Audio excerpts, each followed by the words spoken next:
ಚಾನೆಲ್ಗೆ like, share ಮತ್ತು subscribe ಮಾಡಿ. ನಮಸ್ಕಾರಗಳು.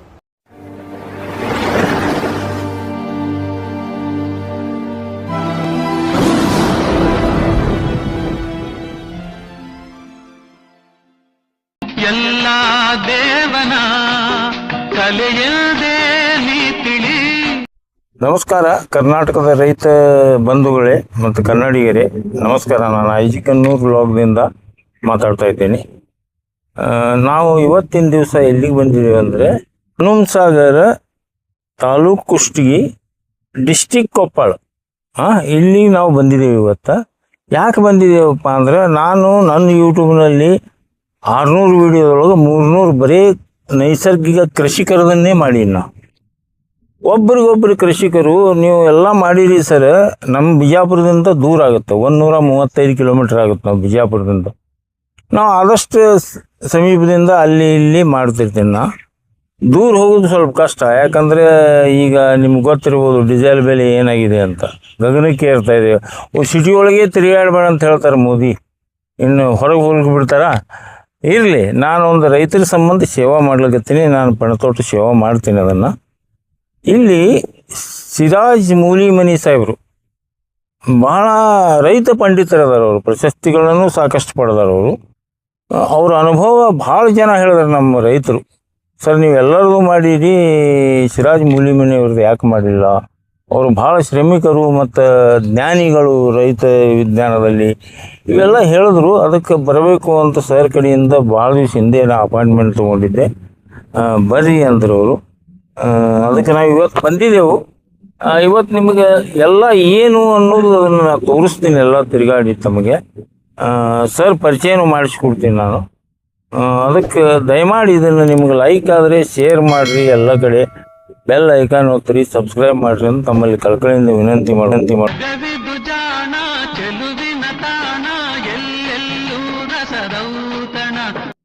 ನಮಸ್ಕಾರ ಸ್ನೇಹಿತರೆ, ನಾನು ಮೊಹಮ್ಮದ್ ಸಿರಾಜ್ ಮೂಲಿಮನಿ ಹನುಮಸಾಗರ ಅಂತೇಳಿ ನಾನು ಒಬ್ಬ ರೈತ.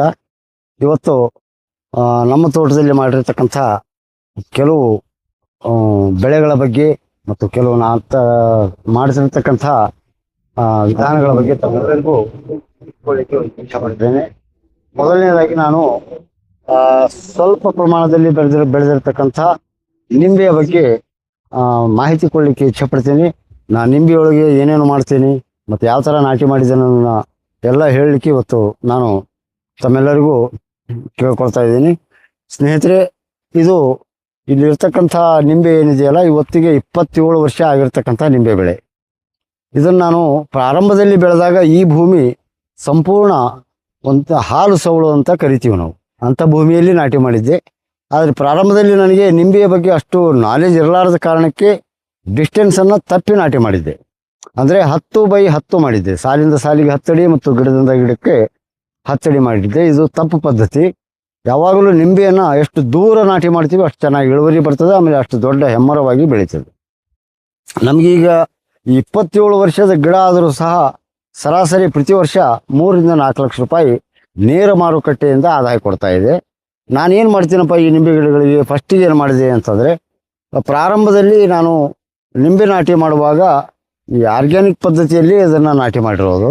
ಅಂದರೆ ನಾನು ಈ ಭೂಮಿಗೆ ಯಾವುದೇ ರಾಸಾಯನಿಕ ಗೊಬ್ಬರಗಳಾಗಲಿ ಅಥವಾ ಕ್ರಿಮಿನಾಶಕಗಳಾಗಿ ಇಲ್ಲಿವರೆಗೂ ಉಪಯೋಗ ಮಾಡಿಲ್ಲ.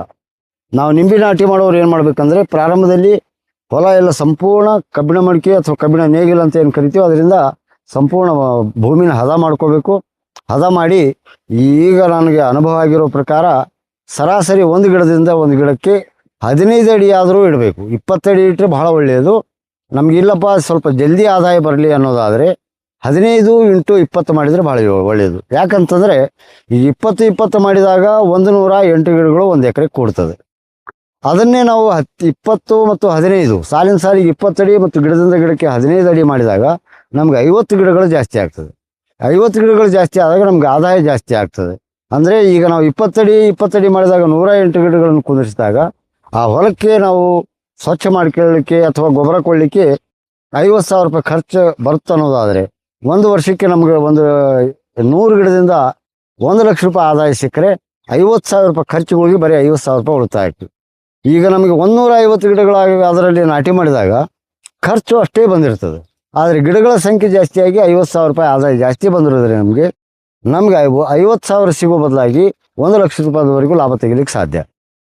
ನಾವೇನು ಮಾಡ್ಬೇಕಂತಂದರೆ ಪ್ರಾರಂಭದಲ್ಲಿ ಇದನ್ನೇನು ನಾವು ನಿಂಬೆ ನಾಟಿ ಮಾಡ್ತೀವಲ್ಲ, ಭೂಮಿ ಮಟ್ಟ ಮಾಡಿಕೊಂಡು ಸಾಧ್ಯ ಆದರೆ ತಮ್ಮ ಹತ್ರ ಸಗಣಿ ಗೊಬ್ಬರ ಏನಾದರೂ ಇದ್ದರೆ ಒಂದು ಅಡಿ ತಗ್ಗುಗಳನ್ನು ಮಾಡಿಕೊಂಡು ಒಂದು ತಿಂಗಳ ಮುಂಚಿತವಾಗಿ ಅಲ್ಲಿ ಆ ಗೊಬ್ಬರನ ಆ ಭೂಮಿಯಲ್ಲಿ ಮುಚ್ಚಿಬಿಡಬೇಕು. ಆದ ನಂತರ ಒಂದು ತಿಂಗಳಾದಮೇಲೆ ಅದರಲ್ಲಿರ್ತಕ್ಕಂಥ ಮಿಥೇನ್ ಹೊರಗಡೆ ಹೋಗಿಬಿಟ್ಟಿರ್ತದೆ.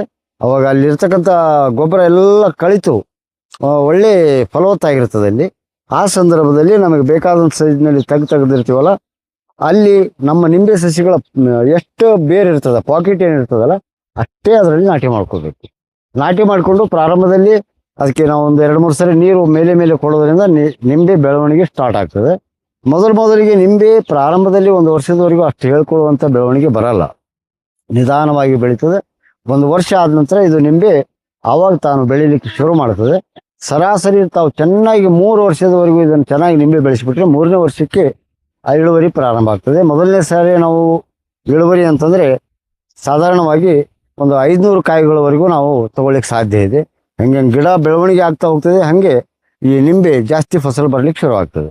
ಈಗ ನಾವು ಏನು ಮಾಡ್ತೀವಿ ಅಂದರೆ 3ನೇ ವರ್ಷ ನಿಂಬೆ ಪ್ರಾರಂಭ ಆದಮೇಲೆ ನಾನು ಕಂಡುಕೊಂಡಿರುವಂಥದ್ದು, ಮೊದಲನೇ ವರ್ಷ ಸ್ವಲ್ಪ ನಿಂಬೆ ಗಿಡಗಳಿಗೆ ಕಬ್ಬಿಣದ ಮೊಳೆ ಹೊಡೆಯುವಂಥದ್ದನ್ನು ನಾನು ಈಗಾಗಲೇ 20 ವರ್ಷದಿಂದ ಅದನ್ನು ಕಂಡುಕೊಂಡೆ. ಒಳ್ಳೆಯ ಅದರದ್ದು ರಿಸಲ್ಟೂ ಚೆನ್ನಾಗಿ ಬಂತು. ಹೀಗಾಗಿ ಬಹಳಷ್ಟು ಸ್ನೇಹಿತರು ಸಹ ಆ ನಿಂಬೆಯ ಮೊಳೆ, ಕಬ್ಬಿಣದ ಮೊಳೆ ಏನಿದೆಯಲ್ಲ ಬಡ್ಡೆ ಒಳಗೆ ಹೊಡೆದು ಜಾಸ್ತಿ ಇಳುವರಿ ತಗೊಳ್ಳೋಕ್ಕೆ ಶುರು ಮಾಡಿದ್ದಾರೆ. ಆಮೇಲೆ ಬಂಜೆ ಗಿಡಗಳಿದ್ದರೂ ಸಹ ನಿಂಬೆಗೆ ಈ ಮೊಳೆ ಹೊಡೆಯೋದ್ರಿಂದ 30 ದಿನದೊಳಗನೆ, ಮಳೆ ಹೊಡೆದ 30 ದಿನದೊಳಗನೆ ಕಾಯಿ ಬಿಡ್ಲಿಕ್ಕೆ ಶುರು ಆಗ್ತದೆ. ಇನ್ನು ನಾವೇನು ಮಾಡ್ತೀವಿ ಅಂದರೆ ಇದನ್ನು ನಾಟಿ ಮಾಡಿದ ನಂತರ ಇದಕ್ಕೆ ನಾವು ಸುಭಾಷ್ ಪಾಳೇಕರ್ ಪದ್ಧತಿ ಒಳಗೆ ಪ್ರಾರಂಭದಲ್ಲಿ ವಾರಕ್ಕೊಂದು ಸಾರಿ 3 ತಿಂಗಳವರೆಗೂ 1 ಲೀಟರ್ ಜೀವಾಮೃತ ತಯಾರು ಮಾಡಿಕೊಂಡು ಪ್ರತಿಯೊಂದು ಗಿಡಕ್ಕೆ 1 ಲೀಟರ್ನಂತೆ 3 ತಿಂಗಳವರೆಗೂ ಕೊಡ್ತೀವಿ. ಅದೇ ರೀತಿಯಾಗಿ ಅದೇ ತಯಾರು ಮಾಡಿದಂಥ ಜೀವಾಮೃತನ ನಮ್ಮ ಸುಭಾಷ್ ಪಾಳೇಕರ್ ಅವರು ಕಲಿಸಿದ ಪ್ರಕಾರ ನಾವೇನು ಮಾಡ್ತೀವಿ, ಪ್ರಾರಂಭದಲ್ಲಿ ಮೊದಲನೇ ಸಿಂಪರಣೆ ಮಾಡಿದಾಗ ವಾರಕ್ಕೊಂದ್ಸಲ ಸಿಂಪರಣೆ ತಗೋಬೇಕಾಗ್ತದೆ. ಮೊದಲನೇ ಸಿಂಪರಣೆಗೆ ನಾವು 18 ಲೀಟರ್ ನೀರಿನ ಜೊತೆಗೆ 2 ಲೀಟರ್ ಜೀವಾಮೃತನ ಸೋಸಿಕೊಂಡು ಸಿಂಪರಣೆ ಮಾಡ್ತೀವಿ. 2ನೇ ವಾರ ಮತ್ತೆ ಸಿಂಪರಣೆ ಮಾಡುವಾಗ ಈ 2 ಲೀಟರ್ ಜೀವಾಮೃತ ತಗೊಂಡಿದ್ದನ್ನು 4 ಲೀಟರ್ ಮಾಡ್ಕೊತೀವಿ. 4 ಲೀಟರ್ ಜೀವಾಮೃತ, 16 ಲೀಟರ್ ನೀರು. ಇದೇ ರೀತಿ 3ನೇ ವಾರ ನಾವು ಜೀವಾಮೃತ ಪ್ರಮಾಣನ 2 ಲೀಟರ್ ಹೆಚ್ಚಿಸ್ತಾ ಹೋಗಬೇಕು, ನೀರಿನ ಪ್ರಮಾಣ ಕಡಿಮೆ ಮಾಡ್ತಾ ಹೋಗಬೇಕು. ಈ ಥರ ಸಂಪೂರ್ಣ ಒಂದು ಕೋರ್ಸ್ 3 ತಿಂಗಳವರೆಗೂ ಆಗ್ತದೆ ಅದು. ಆ ಥರ ನಾವು 3 ತಿಂಗಳು ಕಂಟಿನ್ಯೂ ಅದನ್ನು ಏನಾದರೂ ಸಿಂಪರಣೆ ಮಾಡಿಬಿಟ್ರೆ ನಮ್ಮ ಭೂಮಿ ಮತ್ತು ನಮ್ಮ ಗಿಡ ಜೀವಾಮೃತಕ್ಕೆ ಹೊಂದಾಣಿಕೆಯಾಗಿ ಒಳ್ಳೆ ಅದ್ಭುತವಾಗಿ ಬೆಳಲಿಕ್ಕೆ ಶುರುವಾಗ್ತದೆ. ಅದಾದ ನಂತರ 3 ತಿಂಗಳ ನಂತರ ಮುಂದಿನ ದಿನಮಾನಗಳಲ್ಲಿ ಪ್ರತಿ ತಿಂಗಳಕ್ಕೊಂದ್ಸರಿ 18 ಲೀಟರ್ ನೀರಿಗೆ 2 ಲೀಟರ್ ಜೀವಾಮೃತ ಹಾಕಿ ಬೆಳೆಗಳ ಮೇಲೆ ಸಿಂಪರಣೆ ಮಾಡೋದು. ಮತ್ತು ಪ್ರತಿ ತಿಂಗಳು 1 ಲೀಟರ್ ಅಥವಾ 2 ಲೀಟರ್ನಂತೆ ನಮ್ಮ ಶಕ್ತಿಗೆ ಅನುಸಾರವಾಗಿ ಜೀವಾಮೃತನ ಭೂಮಿಗೆ ಹಸಿ ಇರುವಾಗ ಕೊಡ್ತಾ ಹೋಗಿಬಿಟ್ರೆ ಮತ್ತೇನು ಕೊಡೋ ಅವಶ್ಯಕತೆ ಬೀಳೋದಿಲ್ಲ. ಆಮೇಲೆ ಇದನ್ನು ಜಲ್ದಿ ಬೆಳವಣಿಗೆ ಆಗಲಿಕ್ಕೆ ನಾವೇನು ಮಾಡ್ತೀವಿ ಅಂತಂದರೆ ಕನಿಷ್ಠ ಪಕ್ಷ 1 ಎಕರೆಗೆ 40ರಿಂದ 50 ಗಿಡಗಳು, ಅಂದರೆ 1 ಗುಂಟೆಗೆ 1 ನುಗ್ಗೆ ಥರ ನಾಟಿ ಮಾಡ್ಕೋಬೇಕು. ನಾವೇನು ಮಾಡ್ತೀವಿ, ಈ ಹೆಂಗೂ ನುಗ್ಗೆ ಮಾಡೋದು ಸತ್ಯ. ಇದರಲ್ಲಿ ನುಗ್ಗೆ ಅದನ್ನು ಮಾಡೋ ಕಾರಣ ಏನಂತಂದರೆ ನೈಟ್ರೋಜನ್ ಫಿಕ್ಸೇಷನ್ಗೆ ನಮ್ಮ ನಿಂಬೆಗೆ ಹೆಲ್ಪ್ ಆಗಲಿ ಅನ್ನೋ ಕಾರಣಕ್ಕೆ ನಾಟಿ ಮಾಡ್ತೀವಲ್ಲ. ಅದರ ಬದಲಾಗಿ ನಾವು ನಿಂಬೆ 3 ವರ್ಷದ ನಂತರ ಆದಾಯ ಬರೋದರಿಂದ ನಮಗೆ ಆ ಖರ್ಚು ಹೊರೆ ಆಗಬಾರ್ದು ಅನ್ನೋ ಕಾರಣಕ್ಕಾಗಿ ಇದರೊಳಗೆ ಕಮರ್ಷಿಯಲ್ ಪದ್ಧತಿಯಲ್ಲಿ, ಅಂದರೆ ವಾಣಿಜ್ಯ ದೃಷ್ಟಿ ಇಟ್ಕೊಂಡು ನಾವು 2 ನಿಂಬೆ ಗಿಡಗಳ ಮಧ್ಯೆ 3 ನುಗ್ಗೆ ನಾಟಿ ಮಾಡ್ತೀವಿ. ಅಂದರೆ ನಮಗೆ 3 ವರ್ಷದವರೆಗೂ ಅದು ಆದಾಯ ಕೊಡ್ತದೆ. ಅದೇ ಖರ್ಚಿನೊಳಗೆ, ಅದೇ ಆದಾಯದೊಳಗೆ ಈ ನಿಂಬೆ ಫ್ರೀಯಾಗಿ ಬೆಳೀತದೆ. ಹೀಗಾಗಿ ಆ ಥರ ಮಾಡ್ತೀವಿ ನಾವು. ಸರಾಸರಿ ಇದು 3 ವರ್ಷದ ನಂತರ ಹೆಚ್ಚಿನ ಇಳುವರಿ ಕೊಡ್ಲಿಕ್ಕೆ ಶುರುವಾಗ್ತದೆ. ಈಗ ನಮ್ಮೆಲ್ಲ ನಾವು ನಾಟಿ ಮಾಡಿರ್ತಕ್ಕಂಥ ಗಿಡಗಳು ಒಂದು ಸೀಸನ್ಗೆ 3,000 ಮೇಲ್ಪಟ್ಟ ಕಾಯಿಗಳನ್ನು ಕೊಡ್ತದೆ. ನಿಂಬೆಯೊಳಗೆ 3 ಸರಿ ಹೂ ಬಿಡ್ತಕ್ಕಂಥ ಒಂದು ಗುಣಧರ್ಮ ಇರೋದರಿಂದ ವರ್ಷದಲ್ಲಿ 3 ಸೀಸನ್ಗೆ ಹೂ ಬಿಡುತ್ತದೆ. ನಾವು ಆ 3 ಸೀಸನ್ ಬಿಟ್ಟಾಗ ನಮಗೆ ಸಮ್ಮರ್ ಸೀಸನ್ನಲ್ಲಿ, ಅಂದರೆ ಬೇಸಿಗೆ ಹಂಗಾಮಿನಲ್ಲಿ ಇಳುವರಿ ಕಡಿಮೆ ಬರೋ ಕಾರಣಕ್ಕಾಗಿ 1 ಸೀಸನ್ನ ನಾವು ನಡುವೆ ತಪ್ಪಿಸ್ತೀವಿ. ಅದಕ್ಕೆ ತಪ್ಪಿಸೋ ಪದ್ಧತಿ ನಾವೇನು ಮಾಡ್ತೀವಿ ಅಂತಂದರೆ, ಈ ಮುಂಗಾರಿ ಮಳೆಗಳೇನು ಪ್ರಾರಂಭ ಆಗ್ತವೆ, ಒಂದು ಒಳ್ಳೆ ಮಳೆ ಆಯ್ತು ಅಂತಂದರೆ, ಉದಾಹರಣೆಗೆ ಮುಂಗಾರಿ ಮಳೆಯಲ್ಲಿ ಅಶ್ವಿನಿ ಮಳೆಯಿಂದ ಪ್ರಾರಂಭ ಆಗುವಂಥ ಒಳ್ಳೆ ಮಳೆ ಆದ ತಕ್ಷಣವೇ ನಾವು ನೀರು ಕೊಡೋದನ್ನು, ನಮ್ಮ ಕೊಳೆ ಬಾವಿ ಮುಖಾಂತರ ನೀರೇನು ಕೊಡ್ತೀವಿ ಅದನ್ನು ಬಂದ್ ಮಾಡಿಬಿಡ್ತೀವಿ. ಎಲ್ಲಿವರೆಗೂ ಬಂದ್ ಮಾಡ್ತೀವಿ ಅಂದರೆ ಸೆಪ್ಟೆಂಬರ್ 15ನೇ ತಾರೀಕಿನವರೆಗೂ ಬಂದ್ ಮಾಡ್ತೀವಿ. ಸೆಪ್ಟೆಂಬರ್ 15ರ ನಂತರ ನಾವೆಲ್ಲ ಭೂಮಿನ ಸ್ವಚ್ಛ ಮಾಡಿಕೊಂಡು, ಇದರಲ್ಲಿ ಒಂದು ಗುಣ ಏನಿರ್ತದೆ ಅಂದರೆ ಈ ಒಣಗಿದ ಪ್ರತಿ ವರ್ಷ ಕೆಳಗಡೆ ಇರ್ತಕ್ಕಂಥ ಟೊಂಗೆಗಳು ಎಳೆ ಟೊಂಗೆಗಳು ಒಣಗ್ತಾ ಹೋಗ್ತಿರ್ತದೆ. ಅಂಥವನ್ನೆಲ್ಲ ತೆಗೆದುಹಾಕಿ ನಾವು ಇದಕ್ಕೆ ಕೊಡ್ತಕ್ಕಂಥ ನ್ಯೂಟ್ರಿಯೆಂಟ್ಗಳನ್ನು ಅವನ್ನೆಲ್ಲ ಕೊಟ್ಟು ನೀರು 2 ಸರಿ ನಾವು ಮೇಲೆ ಸೆಪ್ಟೆಂಬರ್ 15 ನಂತರ ಒಂದೇ ವಾರದಲ್ಲಿ 2 ಸರಿ ನೀರು ಕೊಟ್ಟು ತೇವಾಂಶ ಮಾಡಿಬಿಡ್ತೀವಿ. ಆ ನೀರು ಕೊಟ್ಟ ತಕ್ಷಣ ಏನಾಗ್ತದೆ ಅಂದರೆ ಸಂಪೂರ್ಣ ಗಿಡ ಡ್ರೈ ಆಗಿರ್ತದೆ. ಆ ನೀರು ಕೊಟ್ಟ ತಕ್ಷಣವೇ ಚಿಗುರಿನ ಜೊತೆ ಹೂ ಬರ್ಲಿಕ್ಕೆ ಶುರು ಆಗ್ತದೆ. ಅಕಸ್ಮಾತ್ ಆ ಚಿಗುರಿನ ಜೊತೆಗೆ ಹೂ ಏನು ಬರ್ತದೆ, ಆ ಹೂ ನಿಂತಂದ್ರೆ ಸಾಕು ನಮಗೆ ಬೇಸಿಗೆಗೆ ಒಳ್ಳೆಯ ಫಸಲು ಬರ್ಲಿಕ್ಕೆ ಸಾಧ್ಯ ಇದೆ. ಅದ್ರ ಜೊತೆಗೆ ನಾವು ಇದಕ್ಕೆ ಗ್ರೋತ್ ಪ್ರೊಮೋಟರ್ ಆಗಿ ಮತ್ತು ಹೂ ಬಿಡಲಿಕ್ಕೆ ಅನುಕೂಲ ಮಾಡಲಿಕ್ಕೆ ಮತ್ತು ಶೈನಿಂಗ್ ಬರಲಿಕ್ಕೆ ಇದರದೇ ನಿಂಬೆ ಹಣ್ಣು ಏನಿರ್ತಾವೆ. ಈಗ ಉದಾಹರಣೆಗೆ ಮಾರ್ಕೆಟ್ನಲ್ಲಿ ಸಿಗ್ತವೆ. ನಮ್ಮಲ್ಲಂತೂ ನಿಂಬೆಹಣ್ಣು ಬೆಳಿತಿರ್ತೀವಿ ನಾವು. 300 ನಿಂಬೆಹಣ್ಣು ತೊಗೊಂಡು ಅದನ್ನು ಒಂದು ಗುಂಡಿನ ಸಹಾಯದಿಂದನೋ ಅಥವಾ ಮಿಕ್ಸರ್ ಸಹಾಯದಿಂದನೋ ಇಲ್ಲ ಗ್ರೈಂಡರ್ ಸಹಾಯದಿಂದ ರುಬ್ಬಿಕೊಂಡು 200 ಲೀಟರ್ ನೀರಿನಲ್ಲಿ ಹಾಕ್ಕೊತೀವಿ. ಅದರಲ್ಲಿ 2 kg ಬೆಲ್ಲ ಹಾಕಿರ್ತೀವಿ. ಬೆಲ್ಲ ಹಾಕಿ ಒಂದು 15ರಿಂದ 20 ದಿನದವರೆಗೂ ಅದನ್ನು ಕೊಳೆಬಿಟ್ಟು ಅದು ಬಂದಂಥ ದ್ರಾವಣ ಏನು ಕೊಳೆತು ರೆಡಿಯಾಗಿರ್ತದೆ ಅದನ್ನು ಪ್ರತಿ 18 ಲೀಟ್ರ್ ನೀರಿಗೆ 1 ಲೀಟ್ರ್ 20 ಲೀಟ್ರ್ ನೀರಿಗೆ ಟ್ಯಾಂಕ್ ಏನಿದೆಯಲ್ಲ ಸ್ಪ್ರೇಯರು ಅದಕ್ಕೆ ಅದರಲ್ಲಿ ನಾವು ತಯಾರು ಮಾಡಿದಂಥ ಈ ನಿಂಬೆಯ ರಸದ ದ್ರಾವಣ ಏನಿದೆಯಲ್ಲ ಅದರಲ್ಲಿ 1 ಲೀಟ್ರ್ ಹಾಕ್ಕೋತೀವಿ. 2 ಮೊಟ್ಟೆ ಹಾಕ್ಕೋತೀವಿ ನಾಟಿ ಕೋಳಿದು. ಹಾಕಿಕೊಂಡು 2 ಸರಿ 15 ದಿನದ ಅಂತರದೊಳಗೆ ಸಿಂಪರಣೆ ಮಾಡಿದಾಗ 2 ಸ್ಟೆಪ್ ಹೂ ಕೊಡ್ತದೆ ರೀ. ಆ ಥರ ಹೂ ಕುಂತಂದರೆ ಅದು ನಮಗೆ ಸಮ್ಮರ್ ಸೀಸನ್ ಒಳಗೆ ಒಳ್ಳೆ ಲಾಭ ಕೊಡ್ತಕ್ಕಂಥ ಕಾಯಿಗಳಾಗ್ತದೆ. ಹೀಗಾಗಿ ಆ ಥರ ಮಾಡ್ಕೋತೀವಿ ನಾವು. ಇದನ್ನು ಹಾಗಾಗಿ ನಾವು ಕಸ ಎಲ್ಲ ಸ್ವಚ್ಛ ಇಟ್ಕೊಂಡಿರ್ತೀವಿ. ಬಂದಂಥ ಕಳೆ ಕಸಗಳನ್ನೆಲ್ಲ ಅಲ್ಲೇ ಮಲ್ಚ್ ಮಾಡ್ತೀವಿ ಭೂಮಿ ಒಳಗನೆ. ಹೀಗಾಗಿ ನಿಂಬೆ ನಮಗೆ ಒಳ್ಳೆಯ ಲಾಭದಾಯಕ ಬೆಳೆ. ಆಮೇಲೆ ಇದು ಬಡವರ ಬೆಳೆ ಅಂತ ನನ್ನ ಒಂದು ಅಭಿಪ್ರಾಯ. ಯಾಕಂದರೆ ಎಲ್ಲ ಬೆಳೆಗಳಿಗೂ ಹೋಲಿಸಿದಾಗ ಖರ್ಚು ಜಾಸ್ತಿ ತೊಗೊಳ್ತದೆ. ಆದರೆ ನಿಂಬೆ ನೀರು ಕೊಟ್ಟರೆ ಸಾಕು ತಾನು ಎಷ್ಟು ಕೆಪಾಸಿಟಿ ಇದೆ ಅಷ್ಟು ನಿಂಬೆಕಾಯಿ ಕೊಡ್ತದೆ. ಸಾಧ್ಯ ಆದಷ್ಟು ಸಮ್ಮರ್ ಸೀಸನ್ನಲ್ಲಿ ಬೀಳೋದು ತರಿಸ್ಕೊಳ್ತಕ್ಕಂಥ ಪ್ರಯತ್ನ ನಾವೆಲ್ಲ ಮಾಡಿದಾಗ ನಿಂಬೆ ಎಲ್ಲ ಬೆಳೆಗಳಿಗಿಂತಲೂ ಅತಿ ಹೆಚ್ಚು ಲಾಭ ಕೊಡ್ತಕ್ಕಂಥ ಬೆಳೆ ಅಂತ ನನ್ನ ಅಭಿಪ್ರಾಯ. ಈ ನಿಂಬೆಯ ಬೆಳೆಯನ್ನು ನೋಡಿ ಸಾಕಾಗುಷ್ಟು ನನ್ನ ಸ್ನೇಹಿತರಿಗೆ ನಾಟಿ ಮಾಡಿಸಿದ್ದೀನಿ ಕರ್ನಾಟಕದ ತುಂಬ. ಪ್ರತಿಯೊಬ್ಬ ರೈತನೂ ಇವತ್ತು ನಿಂಬೆ ಬೆಳೆದು ಯಾರ್ಯಾರು ಚೆನ್ನಾಗಿ ನಾವು ಹೇಳಿದಂತೆ ಮೇಂಟೈನ್ ಮಾಡಿದ್ದಾರೆ ಅವರೆಲ್ಲ ಲಾಭದಲ್ಲಿ ಇದ್ದಾರೆ ಇವತ್ತು. ಹೀಗಾಗಿ ನಿಂಬೆ ಬಡವರೆಲ್ಲ ಸಹ ಇದ್ರೂ ಸಹ ನಿಂಬೆ ಬೆಳೆ ಬೆಳೀಲಿಕ್ಕೆ ಯೋಗ್ಯ ಇದೆ ಅಂಥೇಳಿ ಇವತ್ತು ಈ ಸಂದರ್ಭದಲ್ಲಿ ತಮ್ಮೆಲ್ಲರಿಗೂ ಹೇಳಲಿಕ್ಕೆ ಇಚ್ಛಪಡ್ತೀನಿ. ಎಲ್ಲರಿಗೂ ನಮಸ್ಕಾರ. ಸರ್ ನಮಸ್ಕಾರ. ನಮಸ್ಕಾರ ಸರ್. ತಮ್ಮ ಪರಿಚಯ ಹೇಳ್ರಿ ನೀವು ರೈತರಿಗೆ. ಸರ್ ನನ್ನ ಹೆಸರು ಮೊಹಮ್ಮದ್ ಸಿರಾಜುದ್ದೀನ್ ಮೂಲಿಮನಿ ಅಂತ ಹೇಳಿ ಕೊಪ್ಪಳ ಜಿಲ್ಲೆಯ ಕುಷ್ಟಗಿ ತಾಲೂಕಿನ ಹನಂಸ ಗ್ರಾಮದ ನಾನು ಒಬ್ಬ ರೈತ. ಹಾಂ ಸರ್. ಈಗಾಗಲೇ ಹೆಚ್ಚು ಕಡಿಮೆ 32 ವರ್ಷದ ಕೃಷಿಕ ನಾನು. ಹಾಂ ಸರ್. ಮೊದಲದೆಲ್ಲ ನಾನು ರಾಸಾಯನಿಕ ಪದ್ಧತಿಯಲ್ಲಿ ಬಹಳಷ್ಟು ಪ್ರಮಾಣದಲ್ಲಿ ಬೆಳೆಸ್ತಿದ್ದೆ. ಹಾಂ ಸರ್. ಆನಂತರ 20 ವರ್ಷದಿಂದ ಸ್ವಲ್ಪ ಪ್ರಮಾಣದಲ್ಲಿ ಸಾವಯವ ಪದ್ಧತಿಗಳನ್ನ ಅಳವಡಿಸಿಕೊಂಡು ಒಳ್ಳೆ ಲಾಭದಾಯಕ ಬೆಳೆಗಳನ್ನು ತೆಗಿತಾ ಇದ್ದೇನೆ. ಹಾಂ ಸರ್. ನನ್ನ ತೋಟದಲ್ಲಿ ಸಾಕಾಗುವಷ್ಟು ಹೊಸ ಆವಿಷ್ಕಾರಗಳನ್ನು ಮಾಡಲಿಕ್ಕೆ ಪ್ರಯತ್ನ ಮಾಡಿದ್ದೇನೆ ಮತ್ತು ಬೇರೆ ರೈತರಿಗೂ ನನ್ನಿಂದ ಅನುಕೂಲ ಆಗಲು ಅನ್ನೋ ಕಾರಣಕ್ಕೆ ಎಲ್ಲರಿಗೂ ತಿಳಿಸಿ ಹೇಳ್ತಾ ಇದ್ದೀನಿ ಸರ್. ಸರಿ ಸರ್. ಈಗ ನೀವು ಇದು ಟೋಟಲಿ 8 ಎಕರೆ ಅಂತ. 8 ಎಕರೆ 8 ಎಕರೆ 8 ಎಕರೆದೊಳಗೆ ಮೇನ್ ಕ್ರಾಪು ಲಿಂಬೆ ಮತ್ತು ಟೊಮೆಟೊ ಮತ್ತು ನನ್ನ ತೋಟದಲ್ಲಿ ಒಂದು 10 ಗುಂಟೆ ನಿಂಬೆ ನಾಟಿ ಮಾಡಿ 27 ವರ್ಷ ಆಯಿತು. ಆಮೇಲೆ 1 ಎಕರೆದಷ್ಟು ಕಸಿ ಕಟ್ಟಿದ ಬದನೆ ಸಸ್ಯಗಳನ್ನು ನಾಟಿ ಮಾಡ್ಕೊಂಡಿದ್ದೆ. ಅದು ಈಗಾಗಲೇ 9-10 ತಿಂಗಳದ್ದಾಯಿತು. ಅದ್ರ ಜೊತೆಗೆ ಒಂದು 30 ಗುಂಟೆಯಷ್ಟು ಕಸಿ ಕಟ್ಟಿದ ಟೊಮೆಟೊ ಬೆಳೆಯನ್ನೇ ಬೆಳೆದಿದ್ದೇನೆ. ಸರಿ ಸರ್. ಅದ್ರ ಜೊತೆಗೆ ಸ್ವಲ್ಪ ಪ್ರಮಾಣದಲ್ಲಿ ಹೈನುಗಾರಿಕೆ ಒಂದು ಆಕಳ ಇಟ್ಕೊಂಡಿದ್ದೇನೆ. ಮನೆಗೂ ಹಾಲಾಗ್ತದೆ. ಅದ್ರ ಜೊತೆಗೆ ಮಾರಾಟ ಮಾಡಿ ನಮಗೆ ಅದರಿಂದನೂ ಸ್ವಲ್ಪ ಆಕಳ ಖರ್ಚಿಗೆ ದುಡ್ಡು ಬರ್ತದೆ ಸರ್. ಅದ್ರ ಜೊತೆಗೆ ಮೀನುಗಾರಿಕೆ ಮಾಡ್ತಾ ಇದ್ದೀನಿ ನಾನು ನ್ಯಾಚುರಲ್ ಪದ್ಧತಿ ಒಳಗೆ. ಅದು ವಿಶೇಷವಾಗಿ ನಾನು ಅದನ್ನ ವೈಜ್ಞಾನಿಕವಾಗಿ ಬೆಳೆಯೋ ಬದಲಾಗಿ ನ್ಯಾಚುರಲ್ ಆಗಿ ಬೆಳಿಲಿಕ್ಕೆ ಬಿಟ್ಟಿದ್ದೀನಿ. ಸರಿ ಸರ್. ಅದರಿಂದ ನಾನು ಒಳ್ಳೆ ಲಾಭ ತಗೋತಾ ಇದ್ದೀನಿ.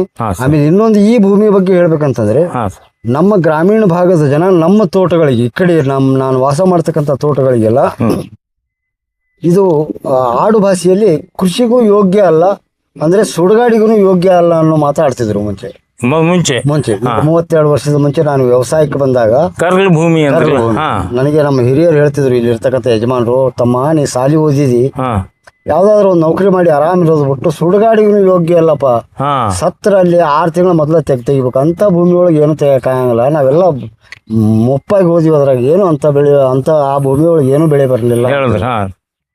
ಬಟ್ ನಾನು ಅದನ್ನ ಛಲ ಆಗಿ ತಗೊಂಡೆ ಸರ್. ಸರಿ ಸರ್. ಏನಾದ್ರೂ ಮಾಡಿ ಸಾಧನೆ ಮಾಡಬೇಕು, ಬೆಳಿಬೇಕು ಅಂತ ಹೇಳಿ. ಹಾ ಆದ್ರೂ ಪ್ರಾರಂಭದಲ್ಲಿ ಬಹಳ ಕಷ್ಟ ಆಯ್ತು. ಹಾ ಸರ್. ಯಾಕಂದ್ರೆ ಹಾಕಿದ ದುಡ್ಡು ಮತ್ತೆ ವಾಪಸ್ ಬರಲಿಲ್ಲ. ಹಾ ಸರ್. ಏನ್ರಿ? ಹಾ ಅದಾದ ನಂತರ ಈಗ ಸ್ವಲ್ಪ ವರ್ಷದಿಂದ 22 ವರ್ಷದ ಹಿಂದೆ ಸುಭಾಷ್ ಪಾಳೇಕರ್ ಅವರ ಎಂಟ್ರಿ ಕರ್ನಾಟಕಕ್ಕೆ ಆಯ್ತು. Right sir. ಅದು ನಮ್ಮ ರೈತ ಸಂಘದವರು ಕರೆಸಿದ್ರು. ಕರೆಸಿ ಅವರು ನಮ್ಮೆಲ್ಲ ರೈತರಿಗೆ ಪರಿಚಯ ಮಾಡಿಸಿದ್ರು. ಮೊದಲನೇ ಸಲ ಒಂದು ಕಾರ್ಯಾಗಾರಕ್ಕೆ ಹೋದಿವಿ. ಹಾ ಸರ್. ನಮ್ಗೆ ಅವ್ರು ಹೇಳೋ ಮಾತು ಇವರೆಲ್ಲೂ ಹುಚ್ಚರು ಅನಿಸ್ತು ಅವ್ರು ನೋಡಿ. ಹಾ ಸರ್. ಯಾಕಂದ್ರೆ ನಾವು ಬಂಡಿಗಟ್ಲೆ ಆದ್ರೆ ಚಕಡಿ ಅಂತೀವಿ ನಾವು ಇಲ್ಲೆಲ್ಲ, ಬಂಡಿ ಚಕಡಿ ಬಂಡಿ 30-40 ಬಂಡಿ ಹಾಕಿ ಗೊಬ್ಬರ ಬೆಳೆದಾಗೂ ಸಹ ಗೊಬ್ಬರ ಹಾಕಿ ಬೆಳೆ ಬೆಳೆದಾಗ ಏನು ಅಂತ ಹೇಳ್ಕೊಳ್ತಕ್ಕಂಥ ಬೆಳೆ ಬರಲಿಲ್ಲ. ಹಾ ಸರ್. ಇವ್ರು ಬರೀ 10 kg ಸಗಣಿಯಲ್ಲಿ ಹೊಲಕ್ಕೆ ಸಾಕು ಅಂತ ಎಕರೆಗೆ ಅಂತಾರಲ್ಲ, ಇವ್ರಿಗೆಲ್ಲೂ ಹುಚ್ಚಿಡಿದಿರ್ಬೇಕು. ಹಾ ಸರ್. ಅವ್ರು ಸುಳ್ಳು ಹೇಳ್ತಾರೆ, ಬರೀ ಅವ್ರು ತಮ್ಮ ಹೆಸರು ಮಾಡ್ಕೊಳ್ಳಿಕ್ಕೆ ಅಂತ ನಾವು ಎದ್ದು ಬಂದವರು ಬಹಳಷ್ಟು. ಸರಿ ಸರ್. ಬಟ್ ಮತ್ತೆ 2ನೇ ಸಾರಿ ನಮ್ಮ ಕೊಪ್ಪಳ ಗವಿಸಿದ್ದೇಶ್ವರ ಮಠದಲ್ಲಿ ಮತ್ತೊಂದು ಸಾರಿ ಕಾರ್ಯಾಗಾರ 6 ದಿನದ ಇಟ್ಟಿದ್ರು. ಅಲ್ಲಿಯ ಪೂಜ್ಯರು ಏನ್ ಮಾಡಿದ್ರು ಅಂದ್ರೆ ರೈತರಿಗೆ ಉಚಿತ ತರಬೇತಿ, ಉಚಿತ ವಸತಿ, ಉಚಿತ ಊಟ ಕೊಟ್ಟು 6 ದಿನ ತರಬೇತಿ ಇಚ್ಛೆ ಪಟ್ಟಂತ ರೈತರಿಗೆ ಒಂದು ಪತ್ರಿಕೆ ಪ್ರಕಟಣೆ ಕೊಟ್ಟು ಕರೆಸಿದ್ರು. ನಾವು ಮತ್ತೊಂದ್ಸರಿ ನೋಡೋಣ ಅಂತ ಹೋದ್ವಿ. ಅವಾಗ ಅವ್ರು ಹೇಳೋ ಮಾತು ಸ್ವಲ್ಪ ನಾನು ತಲೆಯೊಳಗೆ ಕೂಡ ಕತ್ತು. ಸರಿ ಸರ್. ತಕ್ಷಣ ಬಂದವನೇ ಆ ಕಾರ್ಯಾಗಾರ ಮುಗಿಸ್ಕೊಂಡು ಬಂದವನೇ ಒಂದು ಆಕಳ ಇತ್ತು ನಮ್ದು ಜವಾರಿ.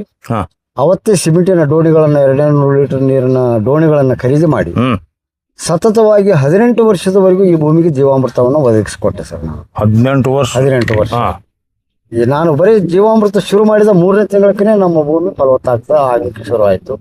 ಹಾಕಿದಂತ ಬೆಳೆಗಳು ಬದಲಾವಣೆ ಆಗ್ಲಿಕ್ಕೆ ಶುರು ಮಾಡಿದ್ವು.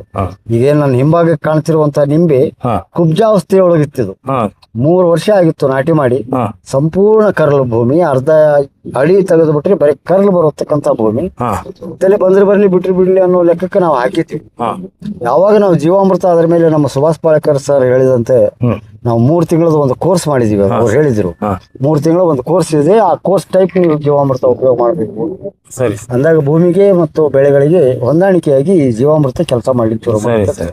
ಅವ್ರು ಹೇಳಿದ ಪ್ರಕಾರ ಕರೆಕ್ಟಾಗಿ ಮಾಡ್ತಾ ಬಂದ್ವಿ. 3ನೇ ತಿಂಗಳಿಂದ ನಮ್ಮ ಗಿಡಗಳು ಚೇತರಿಕೆ ತಗೊಂಡು ಎಕ್ದಮ್ ಅದು ಬದಲಾವಣೆ ಆಗೋತು. ಬಹಳ ಸಂತೋಷ ಆಗಿ ಪ್ರಾರಂಭದಲ್ಲಿ ನಿಂಬಿಗೆ ಮಾಡಿದ್ದೆ ನಾನು 10 ಗುಂಟೆಗೆ. ತದನಂತರ ಉಳಿದಂತ 3-4 ಎಕರೆ ಹೊಲಕ್ಕೆ ಅದನ್ನ ಅಳವಡಿಸಿಕೊಂಡೆ. ಅವಾಗ ನಮ್ದೇನು ಕರಲ್ ಭೂಮಿ ಇತ್ತು, ಇವತ್ತು ಉಸುಕು ಭೂಮಿಯಾಗಿ ಪರಿವರ್ತನೆ ಆಗಿದೆ ಸರ್. ನೀವು ಅಕಸ್ಮಾತ್ ಯಾರಾದ್ರೂ ಬಂದು ನೋಡಿದ್ರೆ ನೋಡ್ಬೋದು. ಜೀವಾಮೃತದ ಮಹಿಮೆ ಸರ್. ಸರಿ ಸರ್. ಇದು ನಿಮ್ಮ ಏರಿಯಾ ಬರೋದು ಹನುಮಸಾಗರ ಪಟ್ಟಣ ಪಂಚಾಯತಿ. ಹನುಮಸಾಗರದಿಂದ ಕೊಪ್ಪಳ ಎಷ್ಟಾಗುತ್ತೆ ಸರ್? ಹನುಮಸಾಗರದಿಂದ ಕೊಪ್ಪಳ ನಮಗೆ 70 ಕಿಲೋಮೀಟರ್ ಆಗ್ತದೆ. 70. ಇಲ್ಕಲ್ ಎಷ್ಟು ಕಿಲೋಮೀಟರ್? ಇಲ್ಲಿಂದ 16 ಕಿಲೋಮೀಟರ್ ಆಗ್ತದೆ. 16 ಕಿಲೋಮೀಟರ್. ಈ ಕಡೆ ಹುಬ್ಳಿ ಎಷ್ಟು ಕಿಲೋಮೀಟರ್? ಹುಬ್ಳಿ 130 ಕಿಲೋಮೀಟರ್ ಆಗ್ತದೆ. 130 ಅಂದ್ರೆ ನಾವು ಬಿಜಾಪುರ ಎಷ್ಟಾಗುತ್ತೆ ಅಷ್ಟೇ ಹುಬ್ಳಿ ಆಗ್ತದೆ. ಬಿಜಾಪುರನು 130-135 ಕಿಲೋಮೀಟರ್. ಸರಿ ಸರ್. ಸರಿ ಸರ್. ಹಾ, ಈಗ ನೀವು ಇಲ್ಲಿ ಜೀವಾಮೃತದ ಮಹಿಮೆ ಹೇಳಿದ್ರಿ. ಈಗ ಲಿಂಬಿ ಗಿಡದ ಬಗ್ಗೆ ನೀವು ತೋರಿಸಿದ್ರಿ, ಲಿಂಬಿ ಗಿಡ ಎಲ್ಲ. ಲಿಂಬಿ ಗಿಡದ ಬಗ್ಗೆ ಬಹಳ ಸ್ಟಡಿ ಮಾಡ್ತಾ ಇದ್ದಾರೆ ಜನ. ಯಾಕಂದ್ರೆ ಕೆಲವೊಬ್ಬರಿಗೆ ಬರುತ್ತೆ, ಕೆಲವೊಬ್ಬರಿಗೆ ಇಲ್ಲ. ನೀವು ಲಿಂಬಿ ಗಿಡಕ್ಕೆ ಒಂದು ಕಬ್ಬಿಣ ಮೊಳೆ ಹೊಡಿಬೇಕು ಅಂತಂದಿದ್ದಕ್ಕೆ ನಾನು ನಿಮ್ಮ ವಿಡಿಯೋನೇ ನೋಡಿ ನಾನು ಹೊಡೆದಿದ್ದೀನಿ. ನಮ್ಮ 400 ಗಿಡ ಸರ್ ನಮ್ಮ. ತುಂಬಾ ಸಂತೋಷ. ಅದಕ್ಕೆ ಅದು ಎಷ್ಟರಿಂದ ಎಷ್ಟು ಇಡ್ಬೇಕ್ರಿ ಸರ್ ನಿಂಬೆ ಗಿಡ? ನನಗೆ ಪೂರ್ವದಲ್ಲಿ ನಿಂಬೆ ಗಿಡಗಳು ಇಲ್ಲಿ ಒಂದು ಫಾರೆಸ್ಟ್ ಡಿಪಾರ್ಟ್ಮೆಂಟ್ನವ್ರು ಮಾಡಿದ್ರು. ಒಳ್ಳೆ ಅಧಿಕಾರಿಗಳು ಪಾಪ ಅವರು. ನನಗೆ ಇಲ್ಲಿ ಒಂದ್ಸರಿ ಪರಿಚಯ ಆದ್ರು. ಪರಿಚಯ ಆಗಿ ಸಿರಾಜ್ ಅವರೇ, ಇನ್ನು ಹುಡುಗ ನಾನು, ಸಿರಾಜ ನನ್ನ ಮಾತು ಕೇಳಯ್ಯ, ಒಳ್ಳೆ ಸಸಿ ಬೀಜ ಮಾಡಿದೀನಿ, ಒಂದು 4 ಎಕರೆ ಹಚ್ಚಿಬಿಡು, ಒಳ್ಳೆ ಲಾಭ ಆಗತ್ತೆ ಅಂತ ಹೇಳಿದ್ರು. ನಮ್ದು ಮೊದಲೇ ಕೃಷಿ ಯೋಗ್ಯವಲ್ಲದ ಜಮೀನು ಒಂದು. ಅದನ್ನ ಖರ್ಚು ಮಾಡ್ಕೊಂಡು ಏನ್ ಬೆಳಿತಿ, ಏನೋ ಕಸಾನೇ ಬೆಳೆಯೋದಿಲ್ಲ ಈ ಭೂಮಿ ಒಳಗೆ. ಅವನೆಲ್ಲಿ ತಂದು ಸುಮ್ಮನೆ ದುಡ್ಡು ವೇಸ್ಟ್ ಮಾಡ್ಬೇಕಂತ ಹೇಳಿ ಒಳ್ಳೆ ಅಂದ್ರು ಸಹ ಒತ್ತಾಯಪೂರ್ವಕವಾಗಿ 120 ಸಸಿಗಳನ್ನು ನನಗೆ ಕೊಟ್ಟೋದ್ರು ಅವರು. ಆ ಸಂದರ್ಭದಲ್ಲಿ 5 ರೂಪಾಯಿ ಒಂದು ಸಸಿ ಕೊಟ್ಟಿದ್ರು. ಇಲಾಖೆಗೆ ಅದನ್ನ ಕೊಡ್ಬೇಕಾಗ್ತಿತ್ತು ಅವ್ರು, ಫಾರೆಸ್ಟ್ ಡಿಪಾರ್ಟ್ಮೆಂಟ್ ಇರೋದ್ರಿಂದ. ಅವಾಗ ನನಗೆ ಇದ್ರದ್ದು ನಾಲೆಜ್ ಇರಲಿಲ್ಲ. ಬೇರೆ ಕಡೆನೂ ಒಕ್ಕಲ್ತನಕ್ಕೆ ಹೊಸದಾಗಿ ಪಾದಾರ್ಪಣೆ ಮಾಡಿರೋದ್ರಿಂದ ಯಾವ ಸೈಜ್ ಗಿಡಬೇಕು ಅನ್ನೋದು ಗೊತ್ತಾಗ್ಲಿಲ್ಲ. 10 ಅಡಿನೇ ನನಗೆ ಅವತ್ತು ದೂರ ಅನಿಸ್ತು. ಯಾಕಂದ್ರೆ ಗಿಡಗಳು ಒಂದು ಕಡ್ಡಿ ಟೈಪ್ ಉದ್ದ ಇರ್ತದೆ, ಅದು 10 ಅಡಿ ಅಂದ ತಕ್ಷಣ ಏನೋ ಒಂದು 2 ಕಿಲೋಮೀಟರ್ ದೂರ ಇಟ್ಟು ಅನ್ನೋ ತರ ನಮ್ಗೆ ದೂರ ಅನಿಸ್ತು. ಇಷ್ಟು ದೊಡ್ಡದು ಏನ್ ಬೆಳೀತಂತ. ಯಾಕಂದ್ರೆ ನಿಂಬೆಗಳನ್ನು ನಾವು ಸರಿಯಾಗಿ ನೋಡಿರ್ಲಿಲ್ಲ. ಯಾವಾಗ ನನ್ನ ನಿಂಬೆಗಳನ್ನು ನಾನು 10 ಮಾಡಿ ಬೆಳಿಲಿಕ್ಕೆ ಶುರು ಮಾಡಿದೆ, ಅವಾಗ ನನಗೆ ಅನಿಸ್ತು ಇದು ನಾನು ಮಾಡಿದ ತಪ್ಪು ಅಂತ ಹೇಳಿ. ಬಟ್ ಇಳುವರಿ ಒಳಗೆ ಯಾವುದೇ ವ್ಯತ್ಯಾಸ ಆಗಿಲ್ಲ. ಇಳುವರಿ ಪ್ರಮಾಣ ಬರ್ತಾ ಇದೆ. ಮತ್ತೆ ನಾವು ಹೊಸದಾಗಿ ನಾಟಿ ಮಾಡೋರು ಸಾಧಾರಣವಾಗಿ ನಾವು ತಡ್ಕೊಳ್ಳೋ ಶಕ್ತಿ ಇದ್ದವರು 20 ಮಾಡಿದ್ರೆ ಒಳ್ಳೇದು. ಅಷ್ಟು ದೂರದವರೆಗೂ ಆ ಆದಾಯನ ನಿರೀಕ್ಷೆ ಮಾಡ್ಲಿಕ್ಕೆ ನಮ್ಗೆ ಅಷ್ಟು ಕಾಯೋದು ಆಗೋದಿಲ್ಲ ಅನ್ನೋರು ಇನ್ನೂ 50 ಗಿಡ ಹೆಚ್ಚು ಕುದಿಸ್ಕೊಳ್ಳಿಕ್ಕೆ ಬರ್ತದೆ. ಅಂದ್ರೆ 15 × 20 ಮಾಡಿದ್ರೂ ನಡೀತದೆ. ನಡೀತದೆ. ಯಾಕಂದ್ರೆ ಒಂದ್ ಕಡೆ ಆದ್ರೂ ನಮ್ಗೆ ತಿರುಗಾಡ್ಲಿಕ್ಕೆ ಜಾಗ ಸಿಗ್ತದೆ 20 ಮಾಡಿದಾಗ. ಹಾ ಸರಿ ಗಾಳಿ ಸರ್. ಬೆಳಕು ಹಾ ಹೋಗ್ಲಿಕ್ಕೆ. ಆಮೇಲೆ ಇದಕ್ಕೊಂದು ಉದಾಹರಣೆ ಹೇಳ್ಬೇಕಂತಂದ್ರೆ ಹಾ 1 ಎಕರೆಗೆ 50,000 ರೂಪಾಯಿ ನಾವು ಕಳೆ ಖರ್ಚಾಗಲಿ ಯಾವುದೇ ಒಂದು ಕೆಲಸ ಮಾಡುವಾಗ 50,000 ರೂಪಾಯಿ ಖರ್ಚು ಮಾಡತಕ್ಕ ಒಂದು ಉದಾಹರಣೆ ಇಟ್ಕೊಂಡು ಸರಿ ಸರ್. ಆಗ ಆ ವರ್ಷದಲ್ಲಿ ಬರೀ 100 ಗಿಡಗಳನ್ನು ಹಚ್ಚಿದಾಗ ಹಾ ಒಂದು ಗಿಡ 1,000 ರೂಪಾಯಿ ಕೊಡುತ್ತೆ ಅನ್ನೋದಾದ್ರೆ ಹಾ ಸರ್. 100 ಗಿಡಕ್ಕೆ 1,00,000 ರೂಪಾಯಿ ಸಿಗ್ತದೆ ಒಳ. ಸರಿ ಸರ್. ಹಾ ಅದರಲ್ಲಿ 50,000 ರೂಪಾಯಿ ಖರ್ಚು ತೆಗೆದಾಗ ನಮ್ಗೆ ಬರೀ 50,000 ರೂಪಾಯಿ ಆದಾಯ ಉಳಿತದೆ. ಸರಿ ಸರ್. ಅದ್ರ ಬದಲಾಗಿ ನಾವು ಅದೇ ಅಷ್ಟೇ ಹೊಲಕ್ಕೆ 50,000 ಖರ್ಚು ಆಗ್ತಿರ್ತದೆ. ಇನ್ನೂ 50 ಗಿಡ ಹೆಚ್ಚಾದ್ರೂ ಸಹ ನಮ್ಗೆ 50,000ನೇ ಖರ್ಚು ಬರ್ತದೆ. ಹಾ ಸರ್. ಯಾಕಂದ್ರೆ ಬೇರೆ ಏನು ತಂದು ಹಾಕುವಂಥದ್ದು ಹೌದು, ಹೌದು ಒಂದು ಎಕರೆಗೆ ಸರ್. ಹಾ, ಹಾಕ್ಬೇಕು, ಹಾ, ಎಷ್ಟು ಕುಂಟೆ ಹೊಡಿಬೇಕು ಅಷ್ಟೇ ಹೊಡಿತೀವಿ. ಸರಿ ಸರ್. ಈಗ ನಾಳೆ ಗಳೆ ಹೊಡಿಸುವಾಗ ಅವನು ನೀನು 150 ಗಿಡ ಹಚ್ಚಿ ಅಂತೇಳಿ 10 ರೂಪಾಯಿ ಜಾಸ್ತಿ ತಗೊಳ್ಳೋದಲ್ಲ, ಹ್ಮ್ 1 ಎಕರೆ ತಗೊಂತಾನೆ. ಅಲ್ಲಿ 50,000 ರೂಪಾಯಿ ಖರ್ಚಿನೊಳಗೆ ಇನ್ನೂ 50 ಗಿಡ ಎಕ್ಸ್ಟ್ರಾ ಕೊಟ್ಟಾಗ ಆ 50,000 ರೂಪಾಯಿ ಆದಾಯ ಬಂದಾಗ ಸರಿ ಸರ್. 50,000 ರೂಪಾಯಿ ಖರ್ಚಿನೊಳಗೆ 1,00,000 ರೂಪಾಯಿ ಆದಾಯ ಸಿಗ್ಲಿಕ್ಕೆ ಸಾಧ್ಯ ಇದೆ. ಸರಿ ಸರ್. ಆ ಉದ್ದೇಶಕ್ಕಾಗಿ ನಮ್ಗೆ ಯಾವುದೂ ತೊಂದರೆ ಆಗಲಿಲ್ಲ ಅನ್ನೋ ಕಾರಣಕ್ಕಾಗಿ ಸರಿ. 15 ರೂಪಾಯಿ ಮಾಡಿದ್ರೆ ಅಡ್ಡಿ ಇಲ್ಲ ಸರ್. ಹಾ ಸರ್, ಇನ್ನೊಂದು ರೈತರು, ನಾನು ರೈತರದೇ 300 ವಿಡಿಯೋ ಮಾಡಿನಂದ್ರೆ ಕೆಲವೊಬ್ರು ಅಭಿಪ್ರಾಯ ಬೇರೆ ಇರ್ತಾವ. ನಿಮ್ಗೆ ಆ ಕ್ವಶನ್ ರೈತ अच्युतं केशवं कृष्णदामोदरं रामनारायणं जानकीवल्लभं रामनारायणं जानकीवल्लभं कौन कहते हैं भगवान आते नहीं, कौन कहते हैं भगवान आते नहीं, तुम मेरा की जैसे बुलाते नहीं, तुम मेरा की जैसे बुलाते नहीं। अच्युतं केशवं कृष्णदामोदरं, अच्युतं